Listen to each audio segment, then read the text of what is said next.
Beleza? Eu gostaria de me apresentar. Muito prazer, acho que ainda não me conhecem. Eu me chamo Marcele Vitória, é um grande prazer estar aqui a convite da minha amiga de longa data, Bia. Conheço ela e mais alguns aqui no ambiente de trabalho, alguns anos atrás.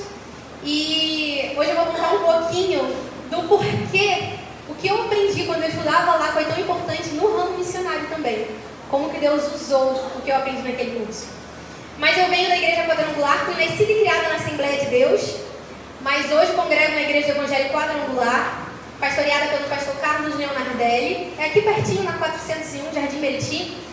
E estar aqui para mim é um grande prazer, porque todos nós, como igreja, independente de bandeira, nós estamos indo para o mesmo céu e somos parte de uma mesma família.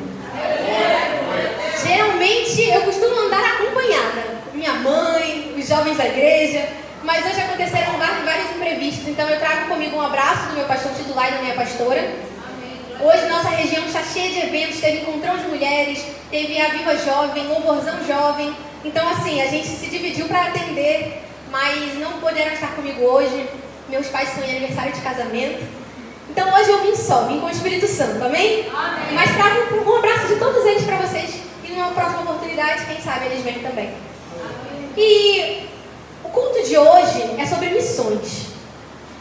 Eu tenho apenas 20 anos, mas missões ardem no meu coração desde bem mais jovem. Eu falo desde bem jovem, mas acho que ainda sou bem jovem. Desde bem mais nova do que eu sou hoje. Eu sou, pela graça de Deus e misericórdia, formada no Centro de Treinamento de Missionários da Quadrangular. O Senhor teve a honra de me proporcionar a experiência de estar em outras culturas, estar em outra nação, pregando o Evangelho. Eu comecei ainda adolescente a começar a fazer alguns cursos. Não sei se a Bia vai se recordar de algumas do meu comecinho das viagens. E eu sempre gostei de estar viajando para conhecer novas pessoas, conhecer novas formas, novas ferramentas de pregar o Evangelho do Senhor. E aí aprova o Senhor que eu me formasse nesse centro de treinamento lá em Belém e ter algumas experiências em Suriname, que foi o país que eu pisei para poder pregar o Evangelho. A Bia vinha falando sobre... Eu chamo de Bia porque é atividade já, né? Eu vinha falando sobre a igreja perseguida. E certo é que a realidade aí fora não é a mesma da qual nós vemos aqui no Brasil. Muitas das vezes a realidade dentro do próprio Brasil não é a que nós imaginamos.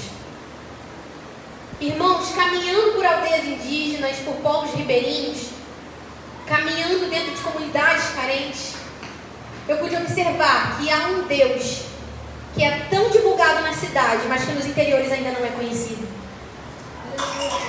Um Deus maravilhoso que tem sido anunciado, graças a Deus, aqui na cidade. Mas muitas comunidades carentes ainda não conhecem. E eu gostaria de te convidar a refletir sobre isso comigo, mas a partir da história de Josias. Josias vem de uma linhagem. Nós conhecemos Josias porque ele vem, ele restaura o templo do Senhor, ele tira os altares idólatras, ele quebra os altares dos balins. Josias faz uma revolução no tempo dele. Josias foi um jovem que revolucionou o seu tempo enquanto foi rei. Mas o que me chama a atenção é o passado. É a trajetória da família de Josias até que ele chegue na propagação do Evangelho. Judá vinha sendo governada por Manassés, que se você ler a história comigo, você verá que foi um rei que transgrediu completamente a mensagem do Evangelho, que transgrediu completamente a palavra do Senhor. Manassés fez no seu tempo uma arruaça, se é que eu posso chamar assim, mas uma arruaça, uma bagunça no templo. E aquilo não agradava ao Senhor. Ele tem um filho, Amon dá continuidade ao que o seu pai faz.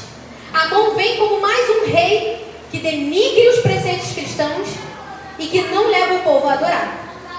E você já vai entender por que eu estou falando dessa trajetória. Até que finalmente chega um rei chamado Josias, que com 8 anos de idade começa a reinar. E aí você vai ver comigo que não importa o lugar. Por quê? Ele estava no mesmo lugar onde seus antecessores reinaram e fizeram errado. Não importa a idade, porque ele começou a reinar ainda muito jovem. O que importa é se eu vou me deixar ser usada por Deus para ser agente de transformação na minha geração. E ali Josias começa uma jornada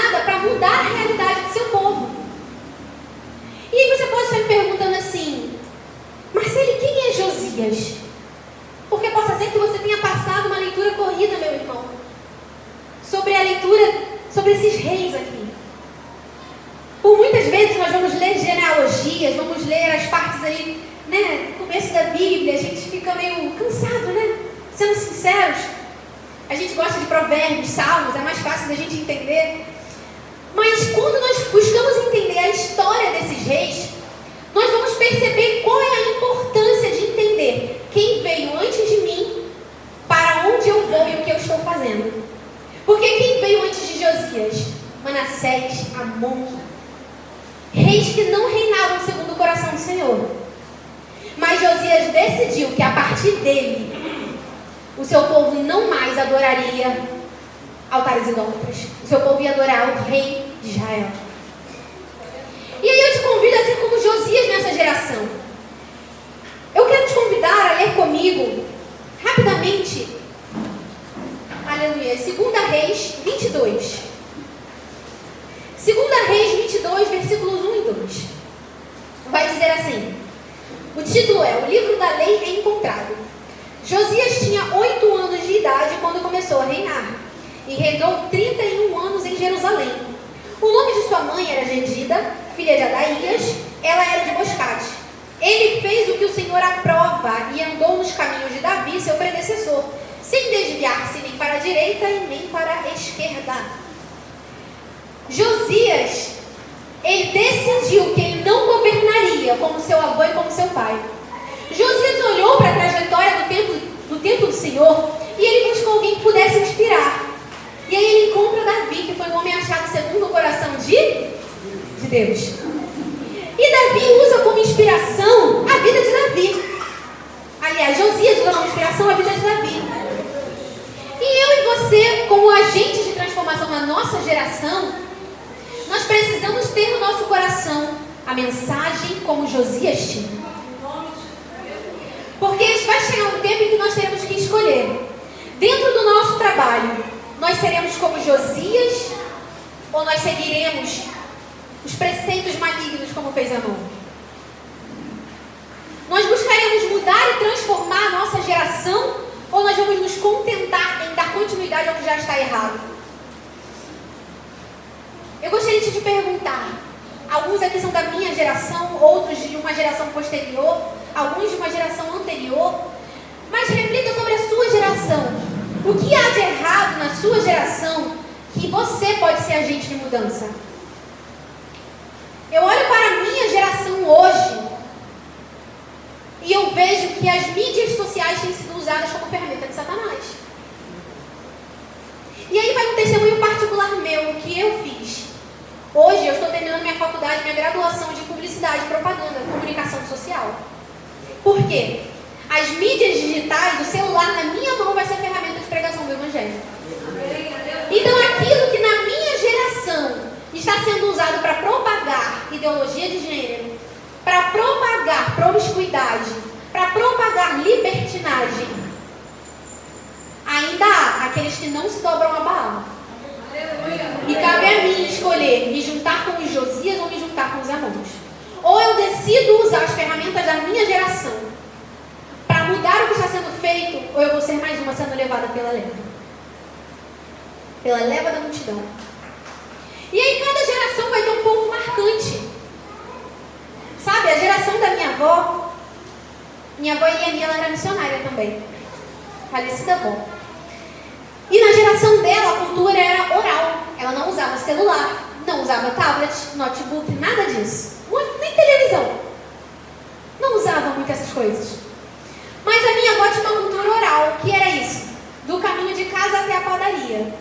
Minha família conta que minha avó parava para falar com 10 vizinhos diferentes. E os 10 ela falava de Jesus. Era a ferramenta que ela tinha naquela geração. Minha avó ia no mercado, mas não saía sem falar para a caixa que Deus abençoava ela, que Jesus amava ela, que tinha um plano na vida dela. Um plano de salvação. Então, qual é a ferramenta que a sua geração hoje disponibiliza? Irmãos, não é fácil fazer a diferença. Quem aqui trabalha com mídia sabe o quanto que Satanás está usando essa ferramenta. Hoje, para eu conseguir uma vaga de emprego na minha área, é complicado. Por quê? Eles olham a minha rede social e quando eles abrem a minha rede social, quem é a minha prioridade? o reino. Eles abrem o meu currículo e eles veem lá que eu tenho um curso de missões urbanas transculturais. Aí eles se perguntam: o que é isso? É ligado à igreja? E eu vou negar? Aquilo que Deus me deu como dom e habilidade, eu vou usar como ferramenta para a pregação do Evangelho e Ele vai preparar a porta aberta para mim. Eu já fui rejeitada em algumas entrevistas justamente porque a empresa não se identificava com as minhas crenças. O meu currículo, graças a Deus, é um currículo bem equipado. É um currículo bem equipado. Já trabalhei em lugares muito bons. Mas desde que eu decidi, porque eu era cristã e profissional, coisas à parte. Desde que eu decidi transformar tudo que havia em mim, minhas redes sociais, meu currículo, tudo voltado para o Evangelho, eu comecei a ver as portas se fecharem. As portas que os homens poderiam abrir, mas portas celestiais foram abertas e o que Deus abre, ninguém fecha. Então, nós precisamos fazer essa diferença. É custe o que custar. Não importa o que vai custar, importa é o que eu vou receber. É a intimidade com o meu Pai. E eu te convido a ser hoje quem também terá intimidade com o Pai. Quem também será como Josias. Quem também será como grandes homens que fizeram a diferença em seu tempo. Não importa qual é a ferramenta que você vai usar, importa que você use. Sabe, na época que eu conheci a Bia, eu fazia um curso de barbearia. E naquela época eu não entendia porque o Espírito Santo me direcionava a fazer aquele curso. Eu ainda não vivia no campo missionário de forma integral. E eu perguntava ao Espírito Santo o que esse curso tem a ver com a minha carreira. A minha área é comunicação, é publicidade. Deus, o que barbearia tem a ver com a minha carreira? E eu não entendia. Até que o Espírito Santo foi colocando cada coisa no seu lugar. E é por isso que eu quero te falar que cada geração tem a sua ferramenta. Talvez na geração da minha mãe fosse escândalo uma mulher barbeira. Não é? Uma mulher dentro de um ambiente majoritariamente masculino. Mas na minha geração já não é escândalo, é uma ferramenta. Por isso que cada geração tem a sua ferramenta. E eu fiz esse curso perguntando ao Espírito Santo por quê, e eu dei aula, cheguei a dar aula para uma turma e eu perguntando assim, ainda não é isso. Até que nós fomos entrar numa comunidade e que talvez como apenas missionários nós não chegaríamos lá. Mas nossa equipe foi convidada a fazer uma ação social e entrar com prestação de serviços. E aí eu pude falar do amor de Cristo enquanto cortava o cabelo daqueles rapazes. Sabe, meninos de 8 anos, meninos de 6 anos, que já não tem mais o pai e a mãe. Eu me lembro quando eu estava cortando o cabelo de um rapazinho de 8 anos. E aí eu comecei a conversar com ele, desenvolver um diálogo enquanto cortava o cabelo. Deus vai dando habilidade que a gente fala e corta, e fala e corta. E aí eu perguntei com quem ele estava, e ele disse, tia, eu estou sozinho. Aí eu falei, mas você é tão novo, meu filho, você está sozinho? Ele falou, tia, eu estou sozinho. E aí eu perguntei, mas quem te trouxe até aqui? Ele, não, tia, eu entrei no ônibus, eu peguei um trocado e entrei no ônibus. Aí eu falei, foi? Ele é. Aí eu falei, mas com quem você mora? Ele, tia, depende. Quem me receber na semana, às vezes uma tia, às vezes uma avó. Eu falei, seus pais. Aí ele, não, tia, meu pai faleceu, estava envolvido com droga, morreu. Minha mãe está presa até hoje. Aí a casa que me receber, tia, eu venho. Eu vi o meu vizinho vindo para o trabalho. Aí eu perguntei ele se ele podia pagar uma passagem para eu vir com ele também, para eu andar um pouco de ônibus. Uma criança de 8 anos. E ali eu fui falando do amor de Cristo para aquele rapaz, e ele foi ficando emocionado, os olhos dele cheios d'água, e ele me prometeu que ia frequentar uma igreja. Eu não conhecia as igrejas muito da localidade, eu indiquei a única que eu conhecia. E eu estava bem longe, eu estava em outro estado, no interior, e eu fiz ele me prometer. Eu falei, me promete que você vai buscar o Senhor depois. E ele falou, tia, eu prometo. E aí eu pude pregar o Evangelho para uma criança, e ali eu entendi, eu falei, Deus, então era para isso, que aquele curso de barbearia que eu achava que não se encaixava no meu currículo, fez sentido. Então talvez hoje você se pergunte, mas por que aquele curso que eu fiz há tanto tempo? Aquele curso de artesanato? Sabe, os seus dons e os seus talentos estão todos na mão do Senhor. Se Ele te mandou fazer alguma coisa, por mais que vá de contra tudo aquilo que você acha que é lógico, Ele vai te dar o discernimento e o entendimento na hora certa. Queridos, Deus é um Deus do surreal, Ele é um Deus do extraordinário.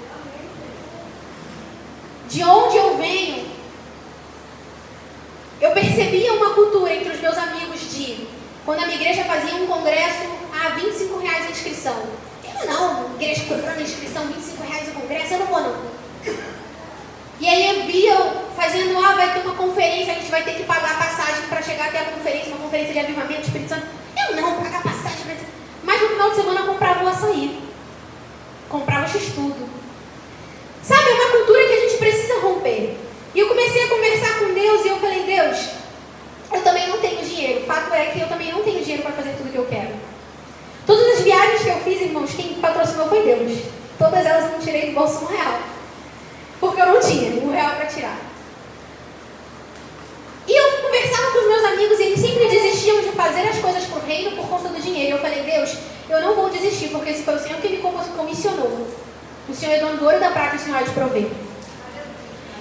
E quando eu me preparei para ir para Belém, onde ia ser a minha formação, eu estava 1 ano trabalhando para juntar dinheiro, mas o curso era um investimento muito alto, além do que eu poderia custear.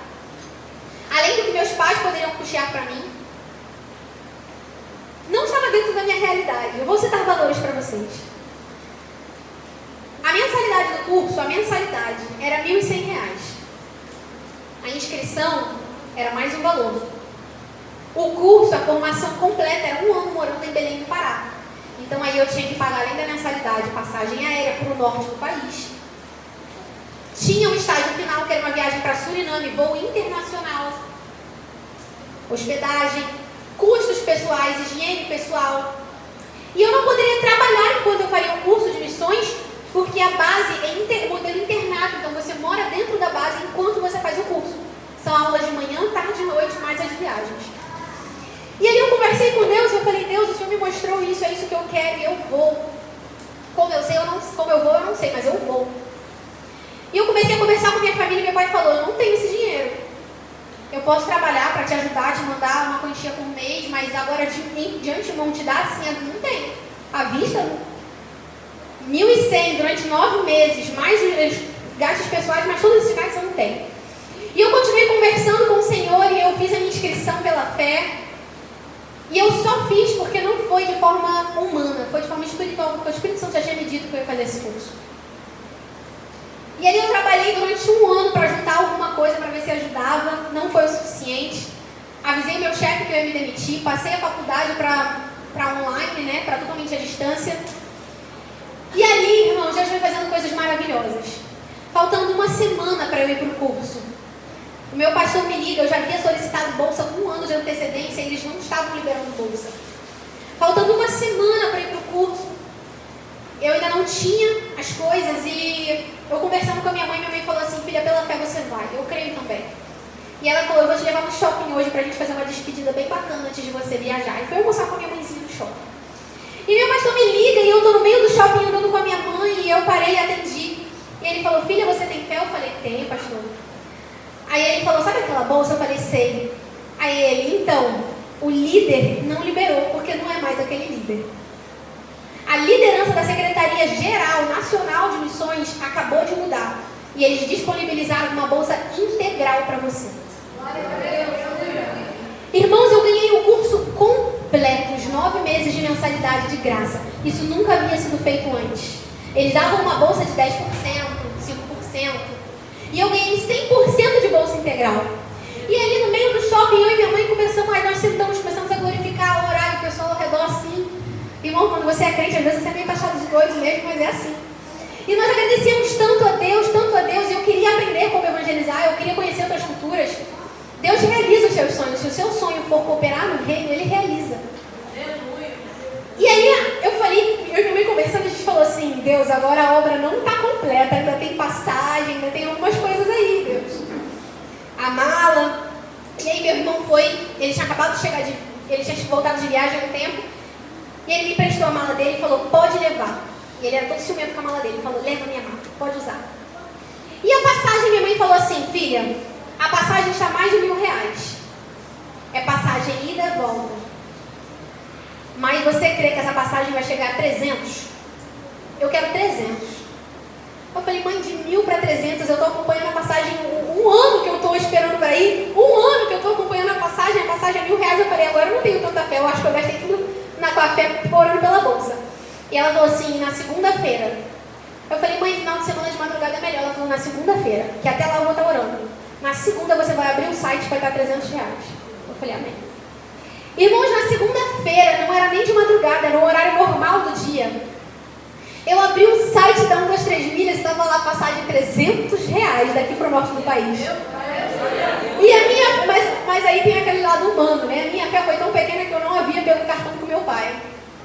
E aí até meu pai chegar do trabalho, não deu tempo de comprar. Aí ela falou assim, por conta da tua pequena fé, talvez não esteja mais 300, mas de 400 ela não passa. No dia seguinte estava lá 400, eu passei o cartão, comprei, falei, chega, não aumenta mais não. Eu falei, não aumenta mais não, Jesus, eu creio. Irmãos, fato é que eu fui e voltei porque o Senhor me sustentou. Enquanto nós estávamos lá, nós vendemos ecobags. Tinha uma irmã que ela já tem 60 anos de idade, mas ela é missionária, ela fez o curso junto comigo. Ela conheceu a Cristo com 40 anos e ela falou que nunca mais ela ia largar o Evangelho. E ela começou a pregar. Aos 40 anos ela conheceu e começou a pregar. E com 60 ela fez o curso junto comigo de missões. E ela costurava muito bem, ela tem um projeto social, através da costura. Ela resgata mulheres que vivem no mundo da prostituição, ensina a profissão e as mulheres começam a ganhar dinheiro com a costura. E aí ela começou a costurar bolsas. Eu comecei a pintar as bolsas, nós vendemos bolsa o ano inteiro. Vendemos colarzinhos de miçanga, pulseirinhas de miçanga. E, irmãos, Deus foi fazendo um milagre. Nós ganhamos uma doação de algumas milhas. Eu sei que a viagem de todas nós para o Suriname, Deus pagou. Era uma equipe de 5 mulheres missionárias. E as 5 foram presenteadas com tudo que precisavam. Até a semana da viagem para Suriname, a gente ainda não tinha tudo, mas Deus é um Deus que provê. Quando Ele te falar, apenas creia. A nossa lógica humana é se preparar. Mas pela lógica celestial, se Deus falar para você que você vai e você não tem uma condição financeira, o teu preparo é o espiritual. Jejua, ora, estuda, se prepara, porque Ele vai providenciar. Só não vá se Deus não tiver no negócio. Se Deus não tiver na causa, meu irmão, não vá. Mas se Ele estiver, confia e vai. E enquanto nós estávamos em Suriname, 5 mulheres missionárias. Aqui eu vou passar um pouco da realidade do Suriname rapidamente para vocês. O Suriname ele é um país conhecido pela exportação de bauxita, pela mineração, tem muitos garimpos, muitos mineradores lá, mas também é muito conhecido pela prostituição e o tráfico de drogas e de mulheres. O tráfico de mulheres lá é muito conhecido. E quando o Senhor nos mostrou que nós iríamos para Suriname, meu pastor ficou preocupado, minha mãe ficou preocupada, meu pai ficou preocupado, meus filhos, todo mundo ficou preocupado. Como vocês, 5 mulheres, vão para um país onde tem um dos maiores índices de tráfico de mulheres? Irmãos, ali nós passamos por experiências que é quase impossível descrever. Nós vimos cenas que talvez eu nunca imaginaria ver. Mas em tudo o Senhor nos preparou. Nós estivemos pregando dentro de aldeias indígenas. Nós vemos crianças tão cedo que já são sexualizadas, já são despertadas sexualmente. Nós vimos ali culturas de miséria em algumas aldeias. E nós vimos principalmente um país onde falar de Jesus não é o mais difícil. O que mais me impressionou quando estávamos lá é que falar de Jesus não era o mais difícil. É um país tão pluricultural que eles creem em Jesus. O único problema é que eles adoram tantos deuses, centenas de deuses, que Jesus para eles é só mais um. E a maior dificuldade naquele país é fazer eles entenderem que Jesus é o único Salvador e não um dos salvadores. Então nós passávamos em frente a templos, irmãos, templos majestosos, grandes. Eu não consigo comparar. Se vocês pensarem assim, sabe o Templo de Salomão? Quando eu penso em templo grande, é o maior templo que eu consigo lembrar aqui, de denominação, assim, né? De prédio. Eram templos grandes assim, só que com a Shiva, deusas grandes, elefantes, imagens. Eram templos satânicos grandes, com demônios estampados. Então, assim, há muitos lugares, irmãos, que precisam ainda da nossa oração. Eu e você como igreja não podemos nos calar. Eu e você como igreja não podemos nos silenciar perante uma geração que ainda carece da pregação do Evangelho. Nós passamos por comunidades que nos receberam bem, mas também passamos por lugares hostis. Eu lembro de estarmos numa comunidade carente, evangelizando de casa em casa. Nós chegamos numa casa onde a mulher estava completamente assustada, amedrontada, com os olhos cheios de lágrimas. E ali nós perguntamos a ela se nós podemos fazer uma oração, se poderíamos entrar, e ela disse que não. Em espírito nós pedimos discernimento sobre aquela casa. E Deus deu discernimento a mim e a nossa líder de equipe, que aquela mulher passava por agressões físicas do marido. E ali nós falamos para ela se aquilo fazia sentido, se ela passava por algum problema dentro de casa com seu esposo. E ela nos disse que sim, e que era para nós sairmos rápido dali, porque ele estava chegando do trabalho em poucos minutos, e a situação para ela ia ser pior. Nós oferecemos ali um auxílio, perguntamos se ela queria que nós chamássemos alguém, falamos do amor de Cristo, mas aquela mulher só pediu para nós sairmos rápido dali. E quando nós saímos, nós ficamos da esquina, e nós não podemos entrar na casa dela para orar, mas nós nos juntamos na esquina da rua dela, atrás de um muro, e nós começamos a clamar por aquela casa, a clamar. E aquela mulher na brecha do portão começou a se esvair em lágrimas. E o seu marido chegou e só Deus sabe o que aconteceu dentro daquela casa. Ainda há muitos lugares, irmãos, em que o evangelho precisa ser pregado, precisa libertar pessoas desses cativeiros. Nós pregamos dentro de presídios de menores infratores. Um jovem de 15 anos que assassinou seu padrasto, mas que já tinha uma esposa e era pai. 15 anos. Assassino e pai de família. Querendo sair dos menores infratores para poder ganhar o sustento para a filhinha. Mas já era assassino. Meninos de 12 anos envolvidos com cocaína. Irmãos, a realidade aí fora não anda como um mar de rosas e mil flores. Nós precisamos nos despertar como igreja. Talvez o seu chamado seja também ir para fora do seu país, fora do seu estado. Ou talvez o seu chamado seja olhar para Éden hoje. Aqui é Éden, não é? Olhar para Éden hoje e perguntar o que dentro de Éden precisa mudar. Qual é a realidade de Éden que precisa mudar? Eu estou esse ano como missionária no Rio de Janeiro. Eu voltei de viagem agora em dezembro e meu pastor me pediu para eu ficar um ano com ele. E nós temos levantado alguns projetos na nossa igreja local. E não sei se você reparou as reportagens que estão circulando sobre os colégios dentro da Baixada Fluminense. Ameaças de morte, tiro, violência sexual, assalto, permeando os nossos adolescentes e jovens. E eu chamei o grupo de jovens lá da igreja e falei: vocês vão fazer missão comigo quinta-feira. Nós não podemos evangelizar esses assaltantes, nós não sabemos quem são esses assaltantes, quem são esses estupradores. Nós não podemos parar com o crime por nosso próprio querer, mas nós podemos clamar para que essa realidade seja mudada. E naquela noite eu levei eles para a rua comigo, coloquei todos eles amontoados dentro do carro, porque carro de crente vira Kombi, vira micro-ônibus, é igual o coração de mãe, sempre cabe mais um. E ali nós levamos aquele grupo de adolescentes e nós clamamos na porta de 5 colégios, se eu não me engano, aqui da Baixada. Nós rodeamos o nosso bairro, clamando nas paredes pela direção, pelos alunos, por segurança em colégios maternais, de educação fundamental, de ensino superior. Fomos até uma faculdade também. Sabe, no dia seguinte nós recebemos um testemunho de uma menina que estava com muito medo de ir para o colégio. Muito medo. O colégio dela era um dos que estava ameaçado para no dia seguinte ter um atentado. Estavam muitos colégios ameaçados. E ela falou assim para a avó dela: vovó, ela é uma adolescente, eu vou para a igreja. Aliás, eu vou para o colégio, porque a galera da igreja orou pelo meu colégio ontem. Então eu vou, vovó, eu estou com muito medo. Ela chorando falou para a avó dela me contou e depois ela veio contar. Ela chorando disse: vovó, eu vou, porque eles pediram ao Papai do Céu para guardar esse colégio, e eu vou.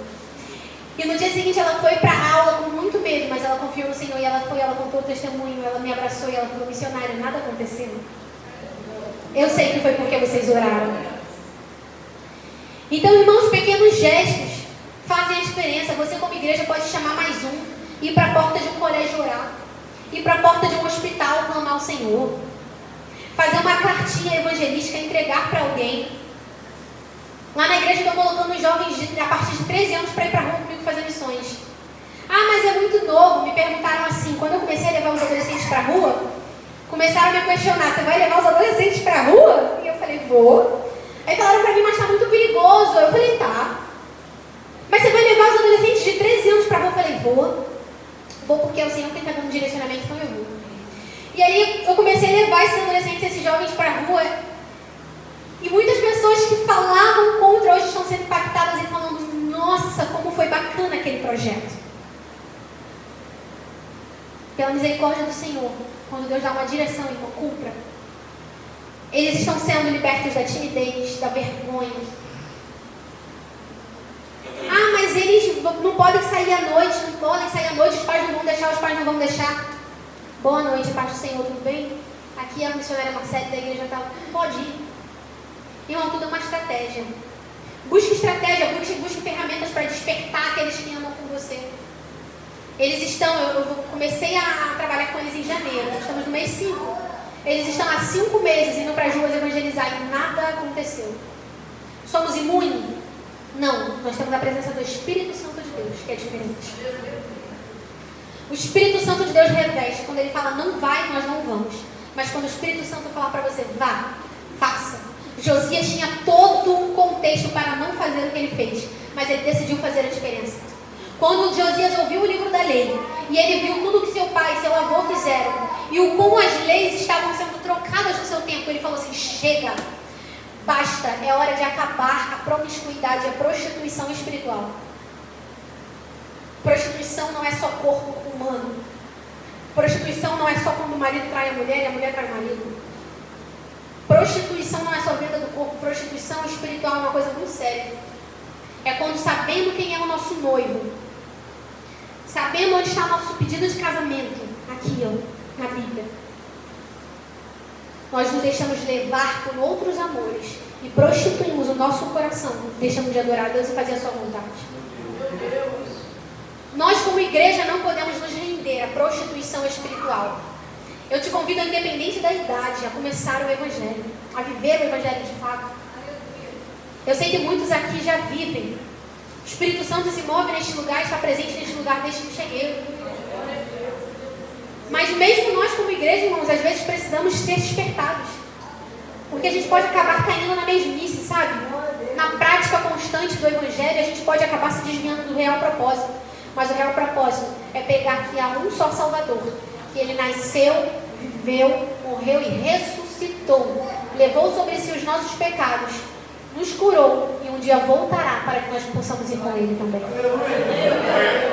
Não há outra mensagem que salva senão a mensagem de Cristo.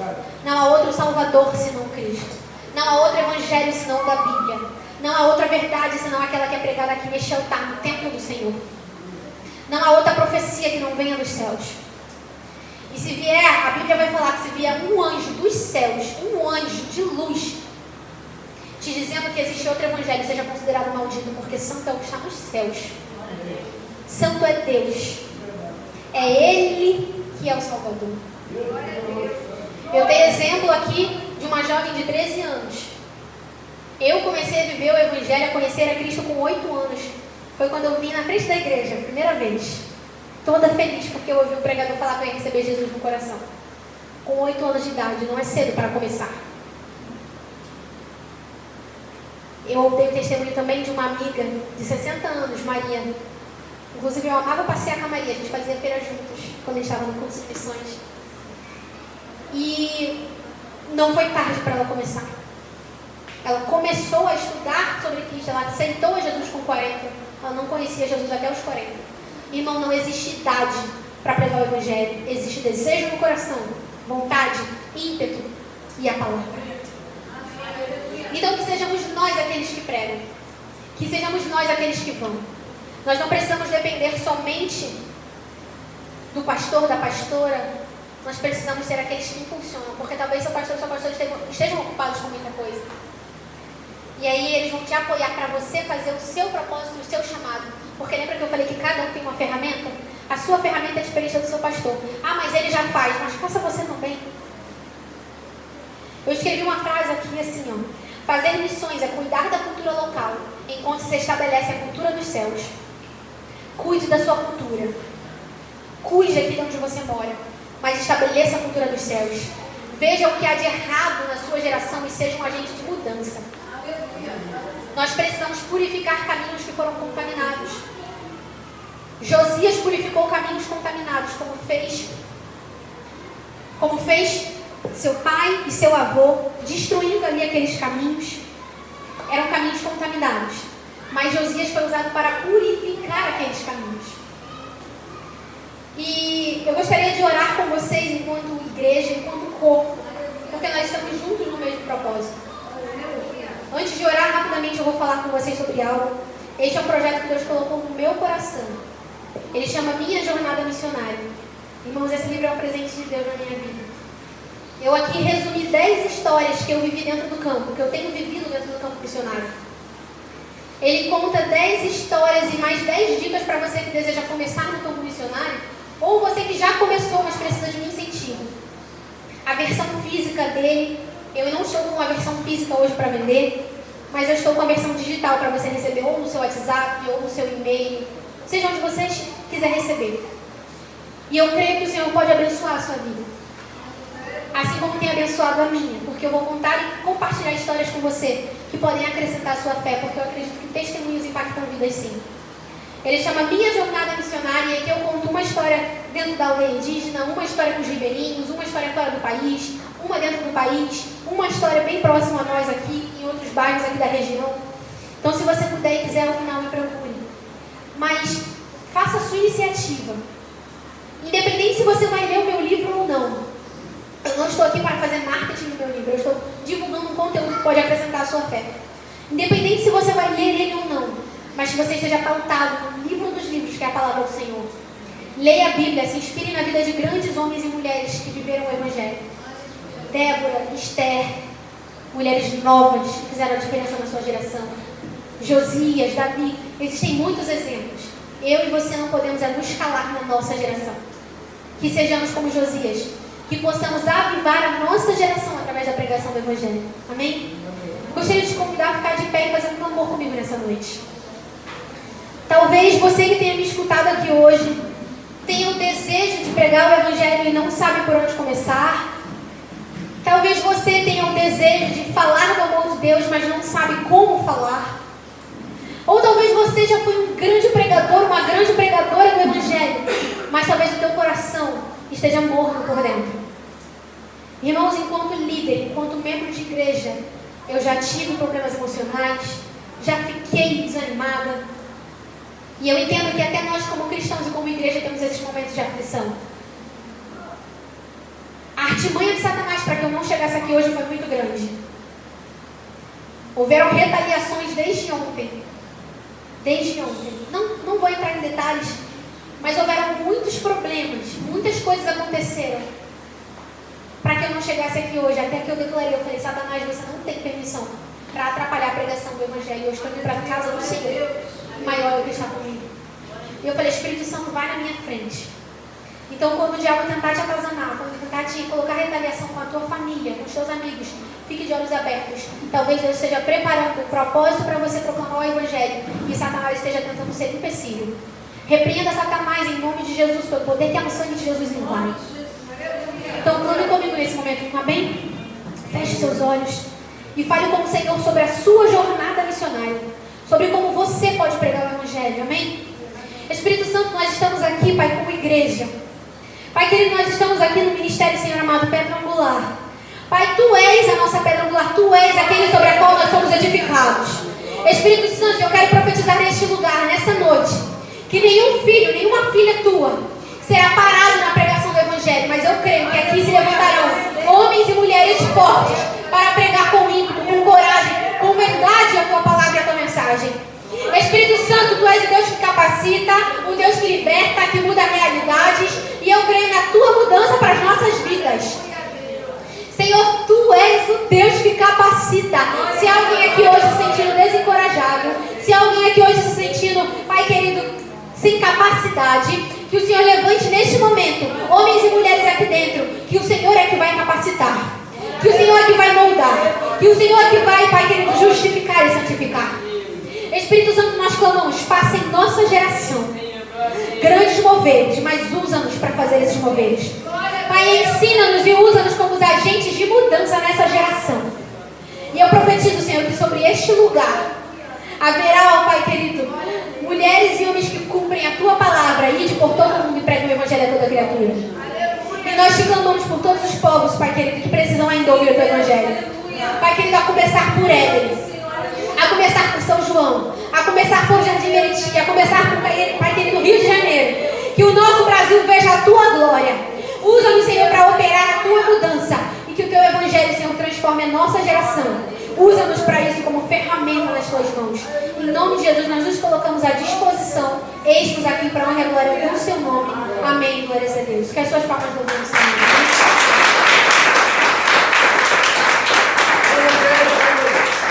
Aleluia. Glória a Deus. Essa palavra nós temos que alimentá-la, porque hoje está cheio.